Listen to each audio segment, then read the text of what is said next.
as pessoas andaram a consumir muito mais informação através da televisão, através do online, e isto dá sempre aso nos tempos que correm a que aconteça a parte má, digamos assim, da informação, ou a parte mais perigosa, aliás, da informação, que é fontes não credíveis passarem informações que podem prejudicar a sociedade e, neste caso, aumentar uma pandemia que tem vindo a crescer cada vez mais, agora melhor.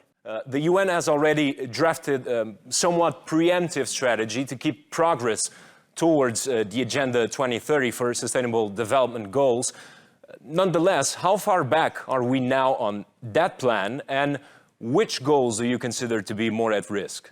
I think when we look back, even just before the COVID-19 crisis hit, the United Nations and Secretary General Antonio Guterres was warning that we were not on track to meet the Agenda 2030 by 2030 on the 17 Sustainable Development Goals.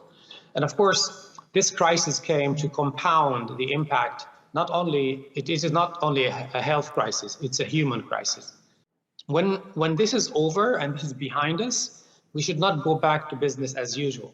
When we talk about recovery, everything that we are planning for that recovery needs to take us in the right direction to address the large inequalities that have affected and impacted the world we live in, to invest in green energy, to invest in renewable resources, and not to go back to business as usual, where we were certain we were not on track. So all in all, I think this crisis, of course, is impacting all of the SDGs. The SDGs, the 17 Sustainable Development Goals, are interconnected, and as a health crisis, it has socioeconomic impact, and of course with that, it impacts the situation of women, it impacts the situation of children, education. When we talk about education, when we have hundreds of millions of children now not being able to go to school, so not a single SDG has not been spared the impact of this crisis. What we are witnessing is not only a virus that is infecting people's health, what we are also witnessing is an infodemic.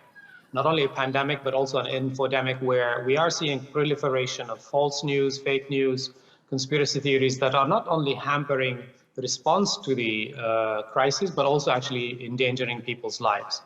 So the Department of Global Communications is partnering with the entire UN system, with elements from the private sector and civil society to come out and flood the internet with facts based on science, with solutions that are verified.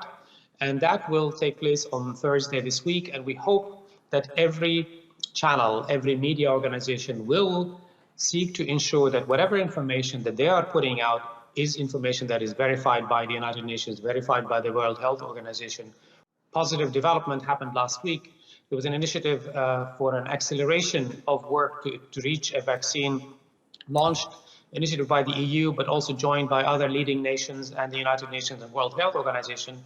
It raised about $8 billion, 7.5 billion euros, to accelerate and work into ensuring that we arrive and at a faster solution, because economies cannot be closed for indefinitely. Children cannot be learning from schools indefinitely. We know that women who are stuck at home are also being subject to domestic violence, and therefore a vaccine or an effective medicine is key in dealing with that. And of course, we are aware as well, as in the war of information, some of those who are promoting fake news are from the people who don't believe in the value of vaccines, what is called the anti-vaxxers.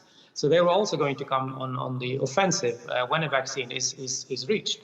And we have seen in our history, we could only eradicate diseases like smallpox and others through vaccines and effective vaccine. And for a vaccine to be effective, once it is verified and medically developed, the entire population needs to take it for it to be effective. Such a crisis, a health crisis, shows you that nobody is immune. Nobody is beyond being impacted by this, whether economically or even the health side. It is an opportunity. And that's an opportunity that is not going to fall in our lap just by wishing it. It can only come with hard work. Everybody who believes in the need for climate action needs to make sure that they are advocating for that with their leaders, business, government, civil society. We are all in this together, and we need to get out of this together.